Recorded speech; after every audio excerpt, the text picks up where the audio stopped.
I'm getting ready to plant the onions that I started back in January from seed. And if you recall from the prior videos, I did onion seeds in 4 different kits. And I was unsure if I was going to give another update about them, but after it's been about 3 or 4 weeks have passed, I'm really seeing some pretty significant differences in these plants. Now, they've been outside for about 4 weeks. I've been cutting off fertilizer and watering, so I've really hardened them off, and I'm going to show you how they're looking at this point, and then we're going to get them planted in the garden. So the first kit I've got here is the kit from Gurneys, and this is pretty representative of the plants that I'm getting out of this kit. So good top growth, and that's the amount of roots that I would really like to see on these seedlings. This is the kit from Parked, and if you recall, I really liked this one in the last video.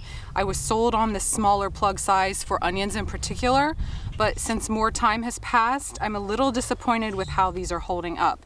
Now, the plants are pretty sturdy. They've got a good root system on them, but it's looking like they should have been transplanted probably about 4 weeks ago when I did that follow-up video, because they're really starting to show some stress. This is the kit from Burpee, and I lost half of this in a windstorm. So these were all sitting out on my patio, and we got really strong winds, and it actually lifted this whole thing up, blew it across the yard, and I lost most of what was in here.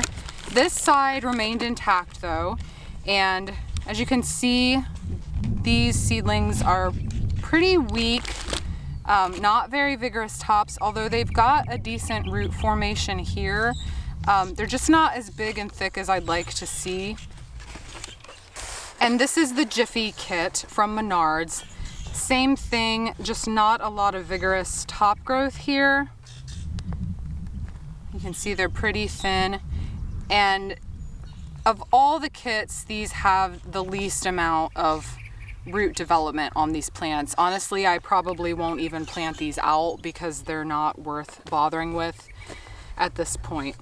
So let's get the rest of these planted in the garden. So to plant these seedlings out, just gonna pop them out of the tray here. And I just wanna bury these so that the top of this plug is even with the soil surface. About there. I'm gonna give it a dose of slow release natural fertilizer. Firm it into the soil, and that's all there is to it. I'm gonna plant these about 4 inches apart to allow plenty of room for bulb formation.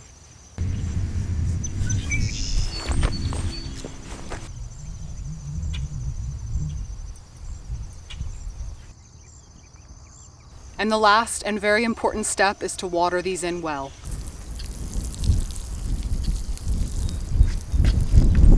In about 3 to 4 weeks, I'll give those onion seedlings another dose of fertilizer, get them mulched really well, and just make sure they get adequate moisture throughout the season. Thanks for watching, and I'll see you next time.